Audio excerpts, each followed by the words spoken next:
Posh Fam, welcome back to yet another episode of Marriage at First Sight. And guess what? It's my mobile office today. Let me see how much of a commentary I can do in here before it gets dark outside. So, we are waking up to episode 26, guys, and it is sort of post the dramatic exit of Claire and Jesse, and most of the couples are sort of kind of take it all in or digest the fact that there was a dramatic exit, and the lead up to that exit was because of the words that Harrison threw that just made the whole thing go pear-shaped for these two. And as well as the fact that we are talking about the exit, Layton and Melinda are also trying to figure out the best technique for communication and letting out emotions. So we're gonna get into the swing of things. So this week, it's actually a first for Married at First Sight, and that is they are calling it Feedback Week. Now, Feedback Week is just a tag name. The whole process or the whole reason behind Feedback Week is to stir up drama. And embedded in Feedback Week, we have got the partner swap. I know. Of what relevance is this for these couples who are already on edge? I do not know. But apparently, producers feel it's going to stir chaos. But in their mind, they are trying to give the opportunity, or the couples the opportunity, to get to hear other people's opinion, other people's insight in their relationship. It didn't go down well, so that's the spoiler alert. But before we get into the details of marriage swap or Feedback Week or partner swap, first things first, for some gentle reminders, guys. For those new subbies, thank you so much for coming on the train, the Posh Farm train. We are steadily on cruise control. Thank you so much for supporting this channel. Please don't forget to like and share this channel with your friends. And for my existing subbies, we are on a course. Thank you so much for riding on with me. I do appreciate the show of support, and seriously, thank you for staying on. First up, to get a letter to find out who they are matched up with was none other than Melinda and Layton. And guess who they were paired up with? They are arch enemies. So Melinda was going to be swapping her husband for Harrison, and while Layton will be swapping Melinda for Bronte. Now, at first, Melinda did not like this challenge at all, with reasons. You know, she was so upheaval about it. She did not want about it. She said she wasn't going to participate. And I'm like, okay, good on you, girl. This is a good thing. But then, all of a sudden, she decided, okay, I'm going to give it a go. Yes, all right, it is what it is. I'll give it a go. But then Layton is like, the principle behind it, for my moral compass, I will participate in the challenge, but I'm not going to be a roommate or share a room with Bronte just because she's not my partner. And whilst they were having this debate, because they had both refused to do the swap, Harrison decided it was his turn. Now, mind you, Harrison and Bronte was so excited about the swap. Harrison, in fact, couldn't wait to get into that apartment and cause chaos. I do not know why producers are doing this. These two couples, Melinda and Layton, they are fragile. But I guess drama is what we're here for. We signed up for it. We're paying for it. So, yeah. And Harrison rocked up, knocked on the door, and he literally walked into a chaos because these two were having an argument and trying to figure out what to do. And so he went in, and in this time, I felt Melinda was putting up an act, or Melinda wanted to appear to be understanding in the presence of Harrison, because she flipped and automatically changed. She pretty much took Harrison's side and felt that Layton was stuck in his ways and did not want to give the challenge a go. I felt really uncomfortable because the way it turned on Layton, it was just uncalled for. Layton felt, backed into a corner, and at the end of it decided, okay, he was going to move into another apartment, but still he was keeping on to his moral compass and not sharing a room with Bronte. And as soon as he packed his things and was about to leave, he went further to give Melinda a hug. Melinda rejected his advances and he walked to the door, and then we saw Melinda saying, "Why are you leaving without hugging me?"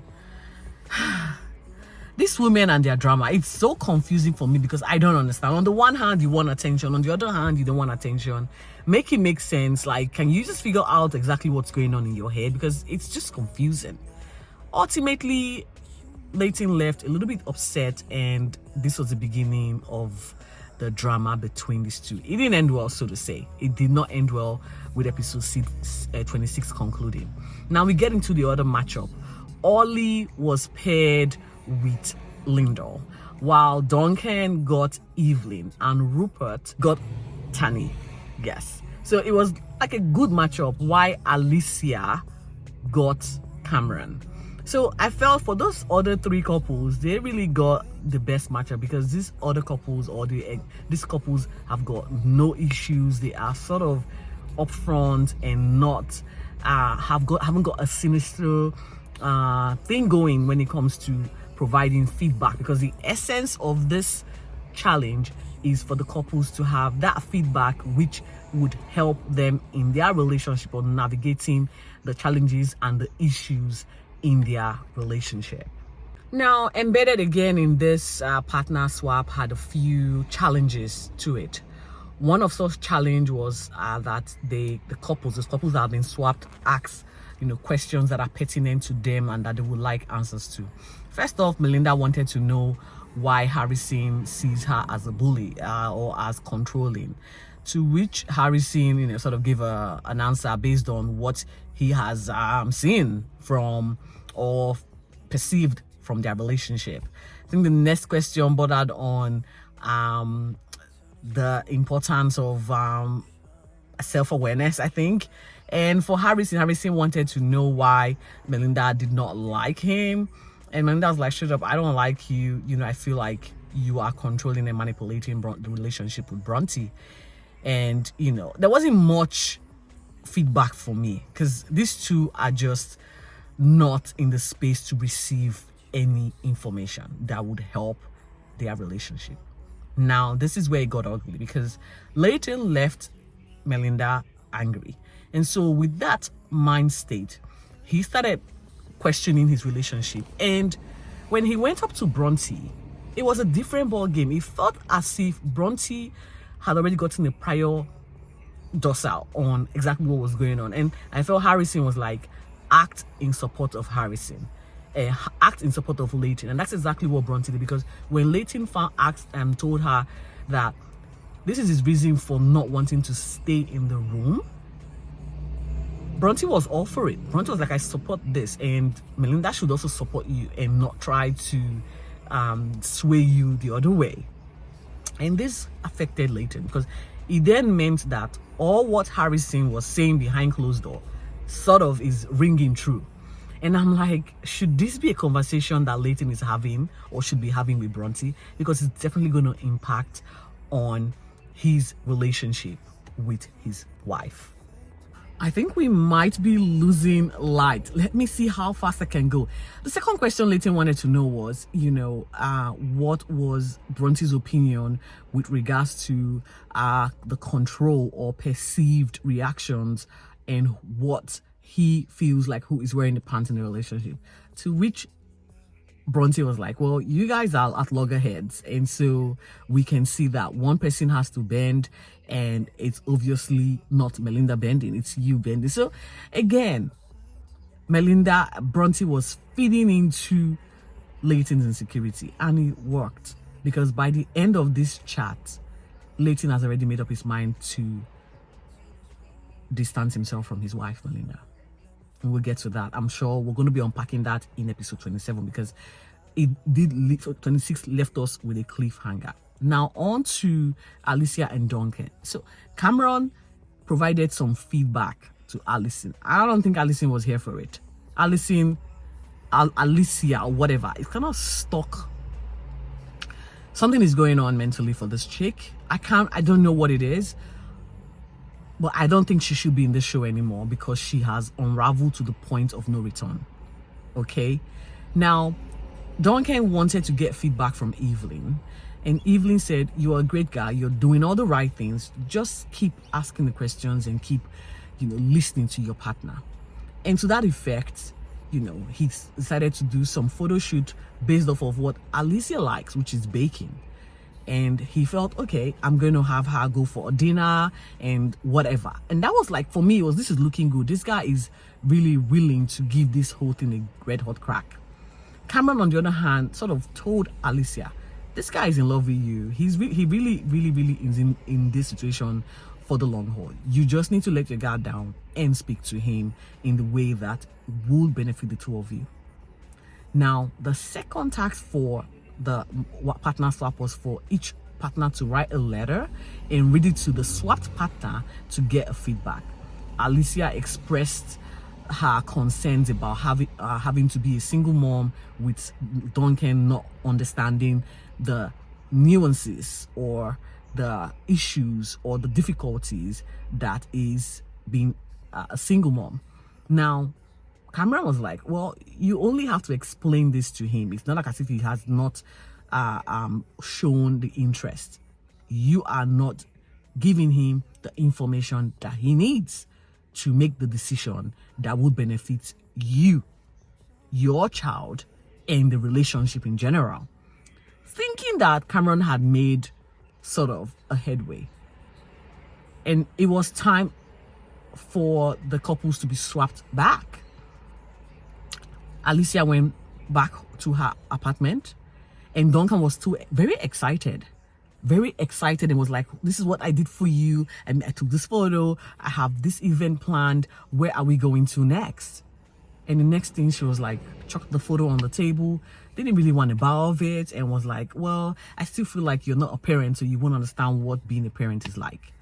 And it just went downhill from there, because the guy was like, okay, tell me what I need to know. And she's like, I can't really tell you because I'm in my space. I need to figure things out for myself. I don't want you talking to me. And basically, she walked off and walked out of the room, leaving Duncan confused and in tears. Now, I'm saying, I don't know if production is showing us the entire picture. There might be something that we are not privy to. But from what I am seeing, this is not looking good for Alicia. Because Duncan is being portrayed as a very nice guy here and has done nothing wrong but support this woman. And all this woman has done is throw his support right back at him. And it's just making it difficult for us viewers to comprehend and understand exactly what is going on. Now, we then see the other couples going back to their original partners, but Layton is refusing to move back in with Melinda, and Melinda is already sort of in hysterics and trying to throw a tantrum as to why Layton isn't moving in or moving back in. And this is where I'm like, yes, it has definitely happened. Cameron and Lindo have got issues to work on, because Rupert told Ollie told Lindo that you guys are not talking to each other. Like, we only get to find out that you guys are only talking to each other when there is the experts around, and which is oftentimes at the commitment ceremony. And so the issues that you guys are seemingly having is based off of the fact that there's no communication, or you're not talking about the difficult topics that just needs addressing. And that in itself is a block with your relationship progressing or not progressing. Linda took this on board and decided, okay, she's hoping to be better and I guess have those conversations that they need to have. And I'm pretty sure we're going to be unpacking a lot of the fallout from the partner swap on episode 27 tonight. This is going to be a very short commentary from me, guys, because there wasn't much to unpack. The talking point I just needed to hamp on and not just, deviate from what the drama was on tonight's episode. So until I come here and run the commentary for episode 27, stay safe and be focused, and thank you for watching. Bye.